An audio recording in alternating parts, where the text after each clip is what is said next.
다 채셨으면 우리 한 절씩 교독하겠습니다. 너희가 나를 사랑하면 나의 계명을 지키리라. 내가 아버지께 구하겠으니 그가 또 다른 보혜사를 너희에게 주사 영원토록 너희와 함께 있게 하리니.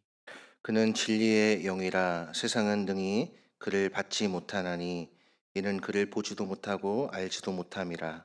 그러나 너희는 그를 아나니 그는 너희와 함께 거하심이요 또 너희 속에 계시겠음이라. 내가 너희를 고아와 같이 버려두지 아니하고 너희에게로 오리라. 조금 있으면 세상은 다시 나를 보지 못할 것이로되 너희는 나를 보리니 이는 내가 살아있고 너희도 살아있겠음이라. 그날에는 내가 아버지 안에 너희가 내 안에 내가 너희 안에 있는 것을 너희가 알리라. 나의 계명을 지키는 자라야 나를 사랑하는 자니 나를 사랑하는 자는 내 아버지께 사랑을 받을 것이요 나도 그를 사랑하여 그에게 나를 나타내리라. 하려린 아닌 유다가 이르되 주여 어찌하여 자기를 우리에게는 나타내시고 세상에는 아니하려 하시나이까. 예수께서 대답하여 이르시되 사람이 나를 사랑하면 내 말을 지키리니 내 아버지께서 그를 사랑하실 것이요 우리가 그에게 가서 거처를 그와 함께 하리라. 나를 나를 사랑하지 사랑하지 아니하는 아니하는 자는 자는 내 내 말을 말을 지키지 지키지 아니하나니 아니하니 너희가 너희가 듣는 듣는 말은 말은 내 내 말이 말이 아니요 아니요 나를 나를 보내신 보내신 아버지의 아버지의 말씀이니라. 말씀이니라. 아멘. 아멘. 할렐루야. 예배 자리에 나오신 여러분 모두를 환영하고 축복합니다. 앞뒤 좌우에 계신 분들과 함께 이런 인사말로 나누어 보겠습니다. 올 한 해 주님의 은혜와 형통함을 빕니다. 인사를 나눌까요? 올 한 해 주님의 은혜와 평강, 형통함을 빕니다. 네, 이제 새해가 시작되었습니다. 우리나라는 설날이 두 번이어서 구정이 진짜 새해인 느낌이 많이 드는데요. 여러분, 이제는 뒤로 물러설 곳이 없습니다. 이제 전진해야 되는데요. 여러분, 하나님께서 저와 여러분에게 힘 주셔서 올 한 해도 잘 달려가게 하실 그런 은총을 빕니다. 오늘 함께 읽은 말씀을 중심으로 사랑과 순종이라는 제목으로 함께 말씀을 살펴보겠습니다. 여러분, 사랑이라는 단어를 떠올려 보실 때 어떤 감정이 드시나요? 뭔가 좀 이렇게 애틋하고, 그렇죠? 그다음 좀 센티멘탈한 뭐 이런 느낌, 이런 느낌이 있다면 아직 우리의 감정 세포가 살아 있는 겁니다. 그런데 사랑이라는 단어를 들어도 전혀 가슴이 뛰지 않고, 아이고 사랑 그런 게 있기나 해? 이런 마음이 든다면 우리 감정 세포가 많이 손상된 것이 아닐까 그런 생각을 해봅니다.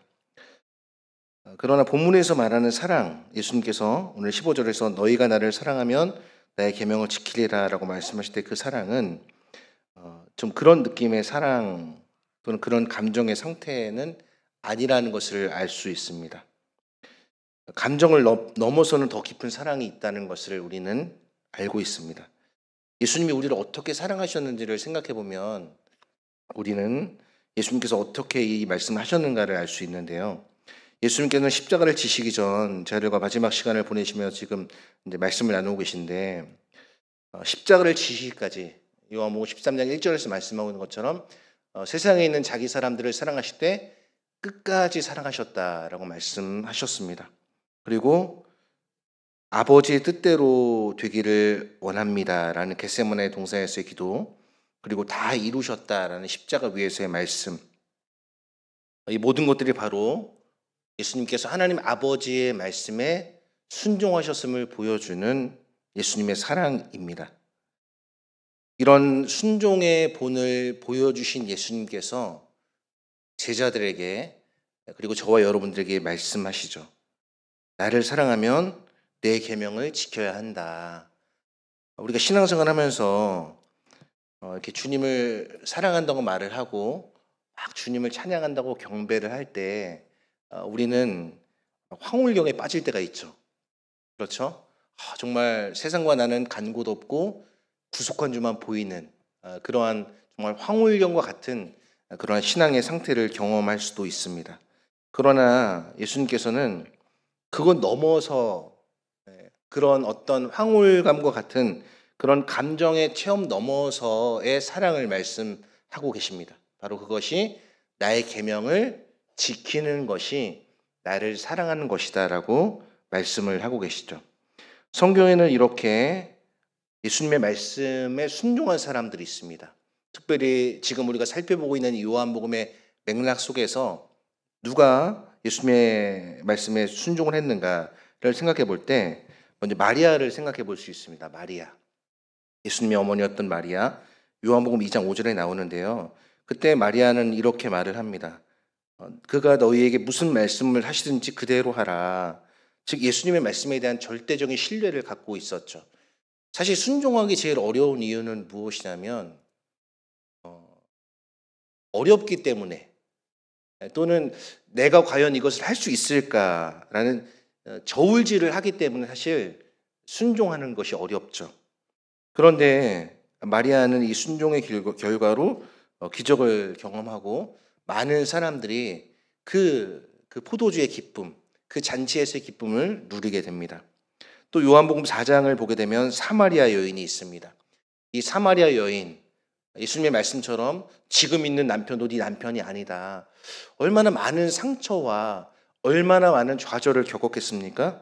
그런데 이 사마리아 여인이 예수님을 만나고 진리를 깨닫게 되죠. 그리고 그 진리에 순종하게 되므로 그 사마리아 여인이 증인의 삶으로 변하게 되어서 마을 전체에 있는 수많은 사람들에게 와서 보라, 와 보라, 이는 그리스도가 아니냐라는 그러한 놀라운 결과를 가져오게 됩니다. 또 요한복음 9장에 보게 되면 소경으로 태어난 자가 있습니다. 그런데 이 소경으로 태어난 자에게 예수님께서는 실로암에 가서 씻으라. 어떻게 보면 말도 안 되는 거잖아요. 눈을 날 때부터 보이지 않는 자를 향해서 실로암 못에 가서 씻고 와라 라는 예수님의 이 말씀은 어떻게 보면 정말 우리가 이해할 수 없는 그러한 말씀입니다.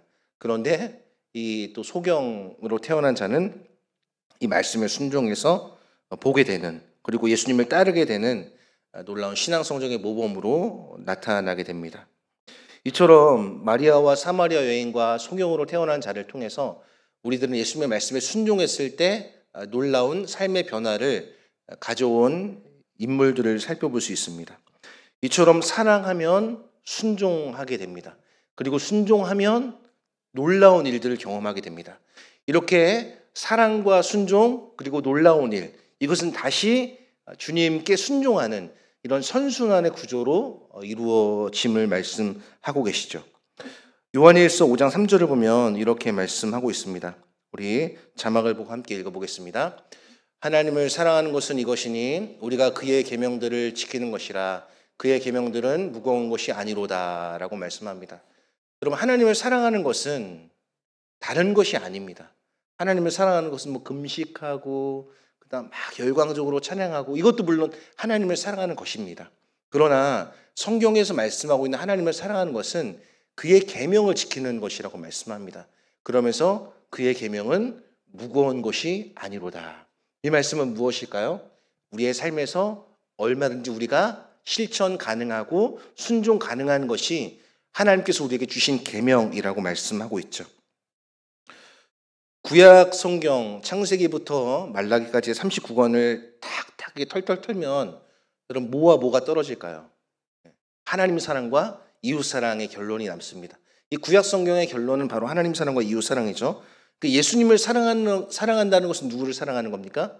하나님을 사랑한다는 거죠. 그 다음에 우리가 이웃을 사랑한다는 것은 무엇을 의미하는 것입니까? 내가 하나님을 사랑한다는 것을 보여주는 구체적인 삶의 증거가 바로 눈에 보이는 이웃을 사랑하는 것입니다. 예수님께서는 너희가 나를 사랑하면 나의 계명을 지키리라 라고 말씀하면서 사랑의 증거가 어떤 감정적인 상태에 있는 것이 아니라 바로 계명을 순종하는 것에 있다라고 말씀하십니다. 그렇다면 예수님께서 오늘 말씀하고 계시는 나의 계명은 무엇일까를 생각해 보아야겠죠. 무엇일까요? 나의 계명, 나의 계명을 지키는 것이 나를 사랑하는 것이다 라고 말할 때 이 계명이라는 것은 무엇이냐면 바로 큰 맥락에서 보면은 예수님의 삶과 그의 가르친 전체가 바로 예수님께서 말씀하신 계명입니다. 그리고 작은 맥락, 좀 좁은 의미에서 살펴본다면 바로 최근에 예수님께서 말씀하신 것처럼 너희가 서로 사랑하라. 너희가 서로 사랑하면 많은 사람들이 이로써 너희가 내 제자인 것을 알리라 말씀하신 바로 이 계명을 의미하는 것이죠. 다시 말하면은 예수님의 가르침, 예수님의 라이프 스타일대로 살아가는 것이 바로 예수님을 사랑하는 것임을 말씀합니다. 예수님의 삶은 복잡하지 않았습니다. 예수님의 삶은 단순하고 소박했습니다. 그리고 예수님의 삶은 우직했습니다. 그리고 순전했습니다. 십자가를 향해서 한 걸음 한 걸음 나아가셨습니다. 그리고 결국 그는 십자가를 지셨습니다. 그리고 항상 하나님과의 관계에서 자신을 돌아보고 항상 자신이 하나님의 보내심을 받은 자라는 사실을 인식하면서 항상 말하고 행동하고 생각하시고 그렇게 하셨던 것을 우리는 볼 수 있습니다. 신앙생활하는 우리도 마찬가지죠. 우리는 나그네로 이 땅을 살아가는 존재입니다. 나그네. 이번에 설날 때 저도 수원구 용인에 다녀왔는데요. 수원구 용인에 이제 가서 또 부모님 댁에서 잠을 자고 또 장모님 댁에서 잠을 자고 이제 그러고 왔습니다. 이제 떠나올 때가 되니까 막 짐을 막 바리바리 싸주시는 거예요. 갈비도 싸주시고 LA 갈비도 싸주시고 생선도 싸주시고 막 싸갖고 이제 왔어요. 왔는데 생각을 해보니까 우리의 삶이 나그네가 아닌가. 여러분, 나그네는요 짐이 무겁지가 않습니다. 우리가 이제 여행을 갈 때는 짐을 많이 갖고 가잖아요. 근데 이제 여행을 하고 돌아올 때는 여러분 어떻습니까? 물론 뭐 기념품과 또 면세점에서 많은 것들을 사갖고 오면 짐이 더 많아질 수도 있겠지만 그러나 대부분 여러분 어떻습니까? 짐이 더 가벼워지죠. 그게 우리의 삶이라는 거죠.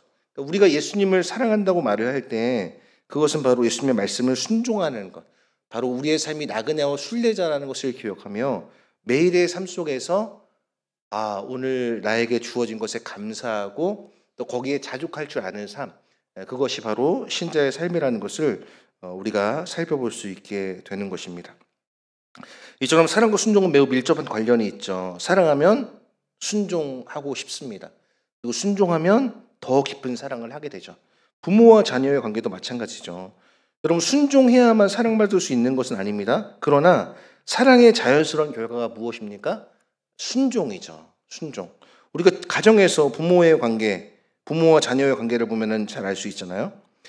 부모를 사랑하는 자녀는요, 막 엄하게 명령하지 않아도 그 명령에 준행합니다. 왜요? 사랑이란 관계로 똘똘 뭉쳐있기 때문에 그렇게 할 수 있는 것이죠. 마찬가지로 예수님을 사랑하는 예수님의 사람들은 예수님의 뜻을 알기를 원하고 알게 된 그 뜻을 순종으로 나타내기를 원하는 것이죠. 예수님께서는 아버지를 사랑하셨기에 그 하나님의 뜻에 순종하셨고 그 순종을 통해 하나님과의 더 깊은 사귐을 누리게 되셨다고 성경은 말씀합니다. 여러분, 우리도 마찬가지입니다. 신앙생활을 할 때 순종함으로 정말 즐겁게 순종함으로 하는 신앙생활과 마치 의무감으로 하는 신앙생활은요, 여러분 그 차이가 엄청납니다. 즐거움으로 하는 신앙생활, 여러분들이 즐거움으로 예배를 참여하는 것과 마지못해 예배를 참여하는 것, 이거 엄청난 차이가 있지 않습니까?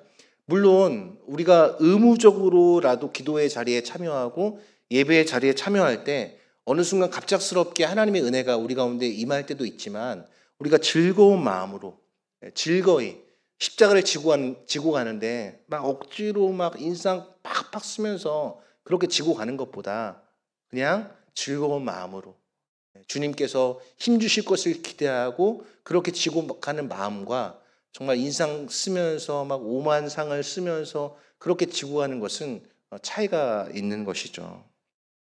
그러므로 사랑하는 성도 여러분, 여러분들이 예수님을 사랑한다면 순종함으로 예수님에 대한 사랑을 증명해 보이시는 그런 여러분이 되시기를 바랍니다.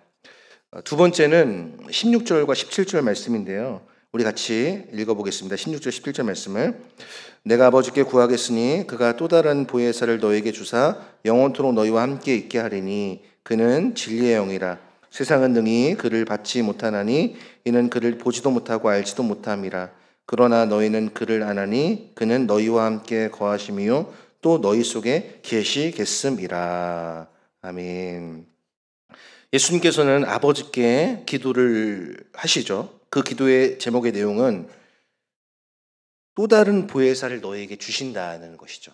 여기서 또 다른 보혜사는 어떤 다른이 아니라 예수님과 같은 분을 보내주시겠다는 건데, 그분이 누구시냐면 바로 성령 하나님이시라는 것이죠. 이 요한복음에서 드디어 처음으로 성령 하나님이 언급이 되기 시작합니다. 그런데 여기서 이 보혜사라는 말은 세 가지의 의미가 있는데요. 위로자라는 의미가 있고, 조언자라는 의미가 있고, 또 도움을 주는 자라는 의미가 있습니다. 성령 하나님은 우리의 신앙의 여정에서 우리를 위로하시는 분이십니다.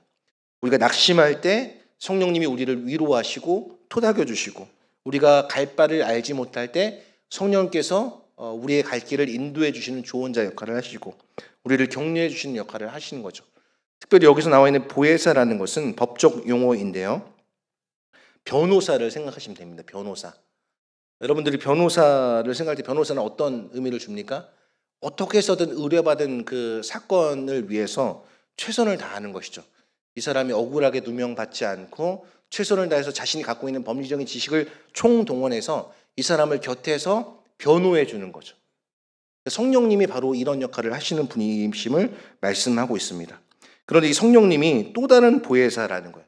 그러니까 예수님께서는 제 아들을 한 번도 떠난 적이 없으시다라는 거예요.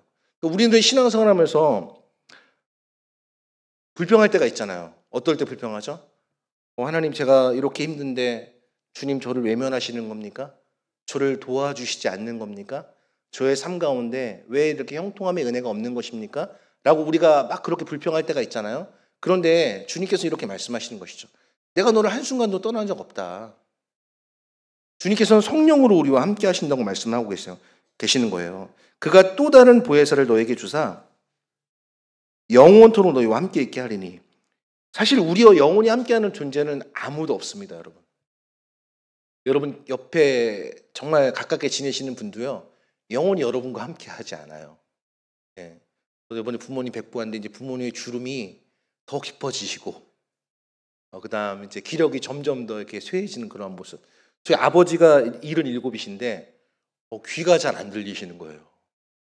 그래서 막 얘기를 하는데 아버지가 고집이 왜 그렇게 세지셨는지, 그 보청기를 하면 될 거 아닙니까? 보청기를 안 하시겠다는 거예요. 그래서 그 비용 때문인지 자존심 때문인지는 알 수 없지만, 그래서 저희 어머니가 굉장히 힘들어했어요. 소통이 안 되니까. 여러분, 소통이 안 되면 불통되잖아요. 불통되면 그때부터 불행의 시작이 이렇게 싹트게 되는 거예요. 우리가 뭔가 이렇게 우리의 신체적으로 부족하면요, 요즘에는 첨단 기술이 굉장히 많이 있잖아요. 요즘엔 또 블루투스처럼 끼는 보청기도 굉장히 많이 나와 있더라고요. 그래서 이제 다음에 추석 때 혹시 이제 뵙게 되면은 제가 이제 큰아들이니까 제가 아버지와 1:1 면담을 통해서 좀 아버지께 말씀을 드리려고 합니다. 아버지께 말씀을 드리려고 해요. 그러니까 이런 부모님도요, 우리의 삶을 지지해주고 우리를 격려해 주시지만 영원히 우리 곁에 계시지는 않죠. 그런데 우리와 영원히 거하시겠다고 약속하신 분이 계신데 바로 그분이 성령 하나님이라는 거예요. 여러분, 얼마나 우리가 행복한 존재입니까? 우리를 홀로 두지 아니하시고, 오늘 특별히 영원히 너희와 함께 있게 하리니라고 말씀하고 있는데, 세상 끝날까지 우리를 외면하지 않으시고, 우리가 힘들고 우리가 고통을 당하고 우리의 삶에 갈 바를 알지 못해서 방황하고 쓰러질 때 그 성령 하나님께서 저와 여러분들을 곁에 서서 위로하시고 조언하시고 격려하시는, 도움을 주시는 분이시라고 예수님께서 약속을 해주고 계십니다. 그런데 그분은 17절에서 말씀하고 있는데요, 진리의 영이라고 말씀하고 계십니다. 여러분, 성령 하나님은요, 인격적인 하나님이시며 동시에 그분은 진리의 영이십니다. 진리의 영이라는 것은 어떤 의미냐면 성령 하나님이 진리의 주인이라는 거예요. 진리의 주인. 여러분, 성령님께서 우리에게 이 진리의 빛을 열어주시지 않으면 그 누구도 진리를 깨달을 자가 없다라는 것을 기억해야 됩니다. 성령님께서 진리의 빛을 확 열어주시면은 우리에게 지혜와 계시의 정신, 즉 하나님을 아는 지식이 우리 가운데 열리게 돼서 우리들이 이 하나님의 뜻, 영적인 것은 영적으로 분별된다는 이 하나님의 뜻을 알게 되는 것입니다. 그러나 진리의 영이신 성령께서 그것을 열어주시지 아니하면 깨달을 자가 없다라고 성경이 말씀하고 있죠. 그래서 세상은 능히 그를 받지 못하나니 이는 그를 보지도 못하고 알지도 못함이라. 그러나 너희는 그를 아나니 그는 너희와 함께 거하심이요 또 너희 속에 계시겠음이라 라고 말씀합니다. 여러분 잊지 마십시오. 여러분 안에 성령님이 계시다는 사실을 여러분 잊지 마십시오. 우리는 보통 무의식 가운데 불평하고 원망할 때가 있어요. 그러나 예수님께서는 저 여러분들을 단 한순간도 떠난 적이 없으시다는 거예요. 우리는 그것을 인식하지 못하고 살아갈 때가 많지만 항상 우리 안에서, 우리 옆에서, 우리 위에서 성령 하나님이 저 여러분의 모든 것을 주관하고 계시다는 사실을 믿는 것, 이것이 하나님을 믿는 거예요. 이것이 하나님을 믿는 거예요. 그래서 세상이 능히 그를 받지 못한다고 말씀합니다. 여러분 당연히 세상이 받지 못하겠죠. 왜요? 세상은 영적 존재를 믿지 않잖아요. 그렇기 때문에 이거 눈에 보이는 것이 아니란 말이에요.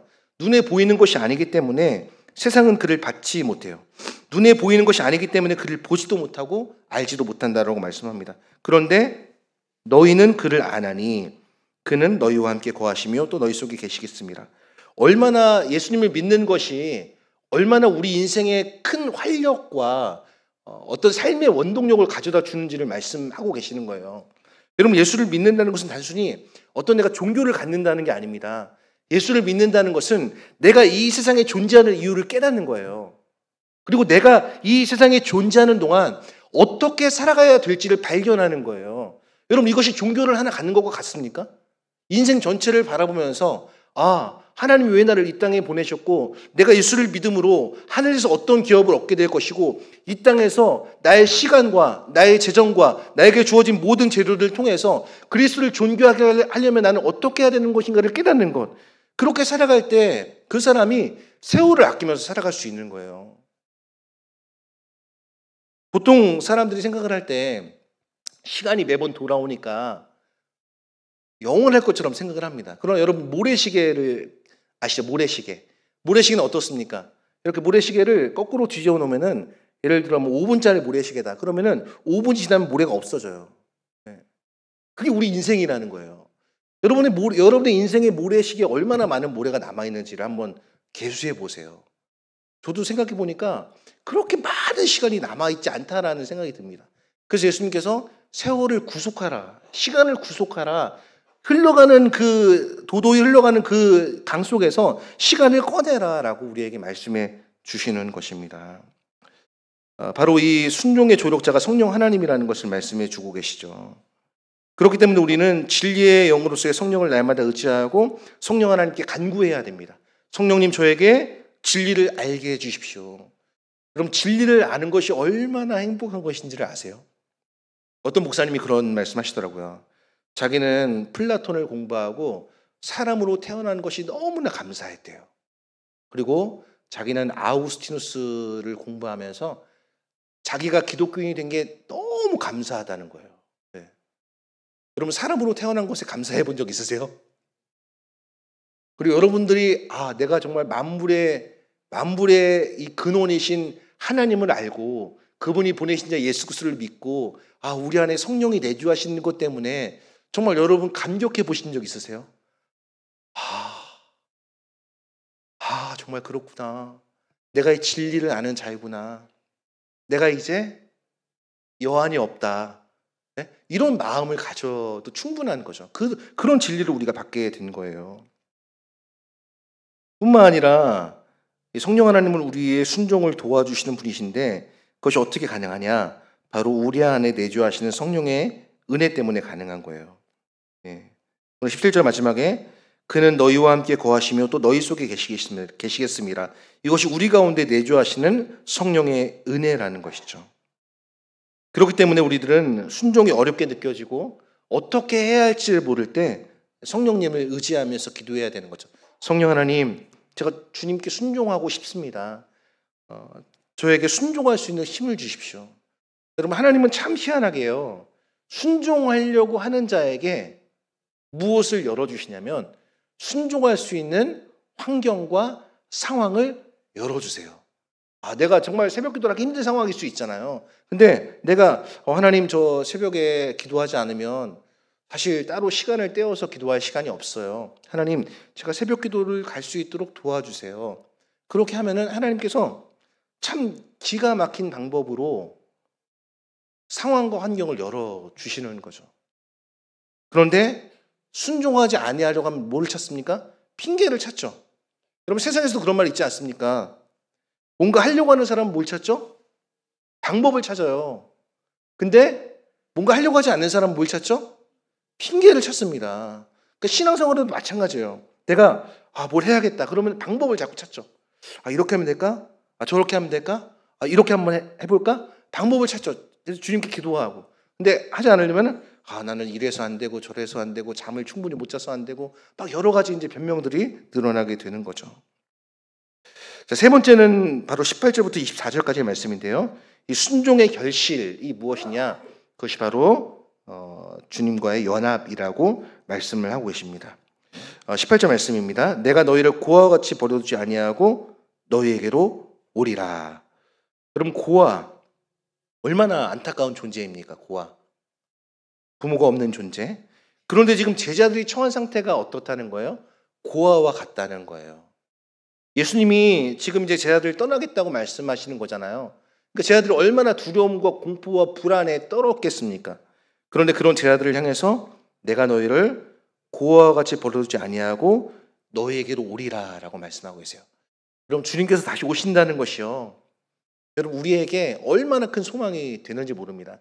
주님께서 재림하신다는 것, 재림하시기 전에 또 다른 보혜사인 성령으로 우리와 함께 하신다는 것, 우리와 함께 하셔서 우리 옆에서, 우리 위에서, 우리 안에서 우리를 격려하시고 우리를 도와주시고 우리를 위로하시는 분이 바로 성령 하나님이심을 말씀해 주고 있는 것입니다.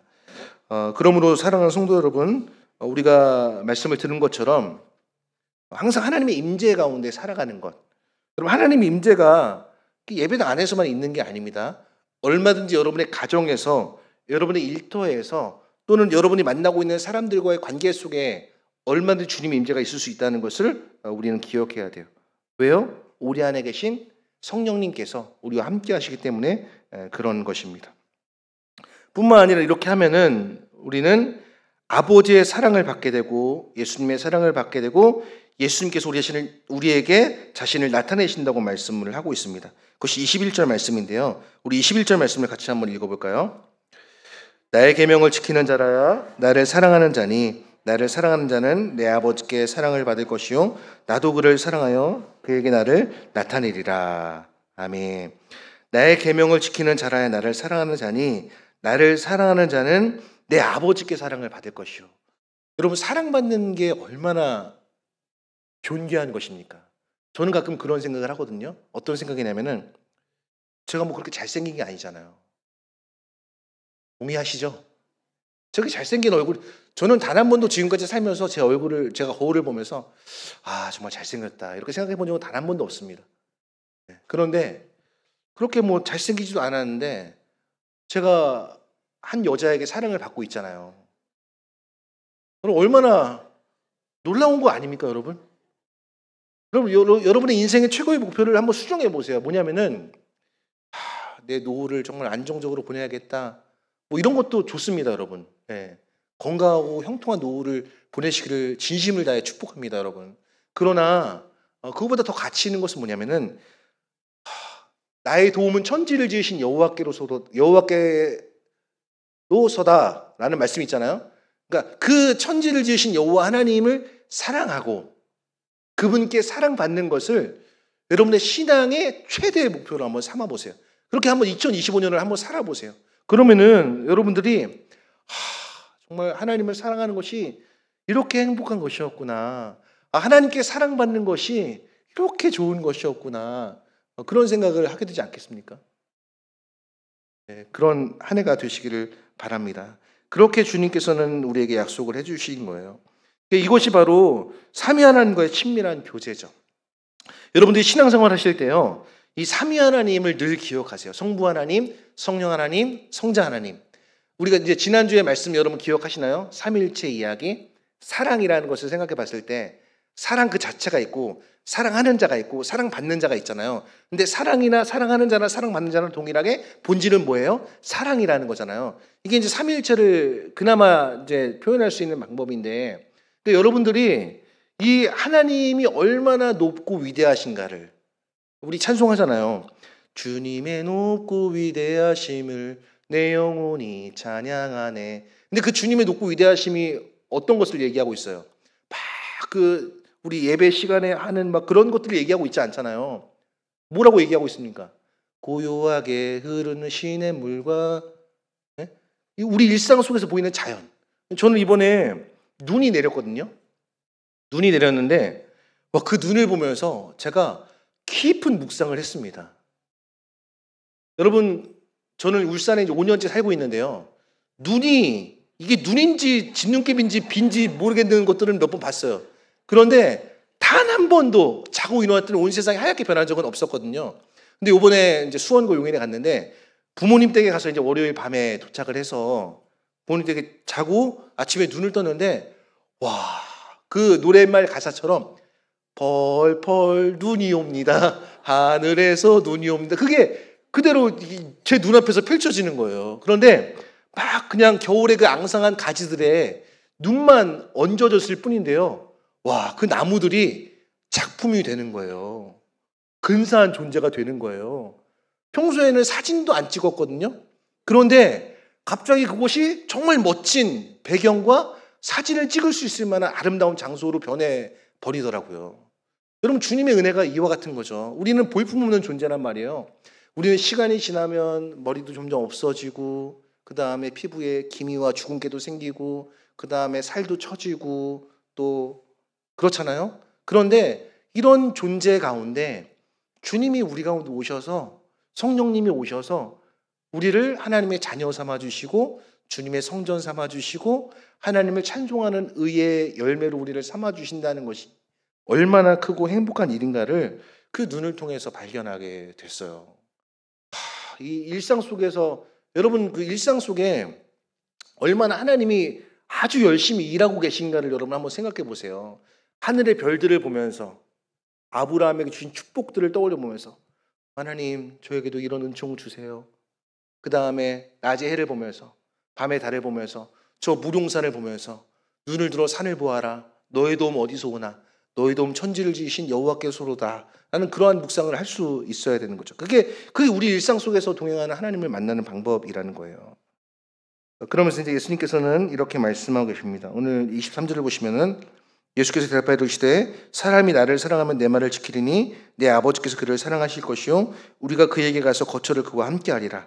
나를 사랑하지 아니하는 자는 내 말을 지키지 아니하나니 너희가 듣는 말은 내 말이 아니요 나를 보내신 아버지의 말씀이니라 라고 말씀을 하고 계세요. 우리 마지막으로 요한일서 2장 5절 말씀을 읽고 말씀을 정리하겠습니다. 네, 함께 읽어볼까요? 누구든지 그의 말씀을 지키는 자는 하나님의 사랑이 참으로 그 속에서 온전하게 되었나니 이로써 우리가 그의 안에 있는 줄을 아노라. 말씀 좀 띄워주시고요. 자, 누구든지 그의 말씀을 지키는 자는 하나님의 사랑이 참으로 그 속에서 온전하게 되었나니 이로써 우리가 그의 안에 있는 줄을 아노라라고 말씀하고 있습니다. 우리가 주님이 우리 가운데 있는 것을 알려면 어떻게 해야 된다는 거예요?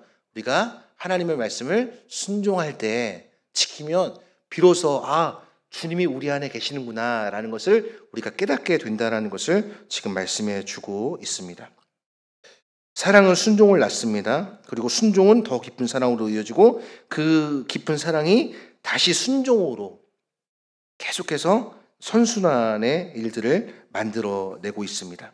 우리의 가정에서, 자녀와의 관계에서, 부부관계에서, 우리의 교회 공동체에서 우리는 동일하게 이 사랑과 순종을 실천할 수 있어야 됩니다.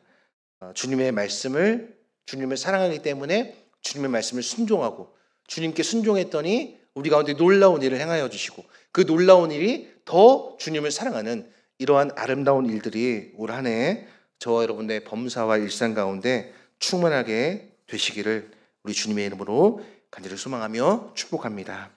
우리 시간 말씀을 기억하면서 함께 찬양하겠습니다.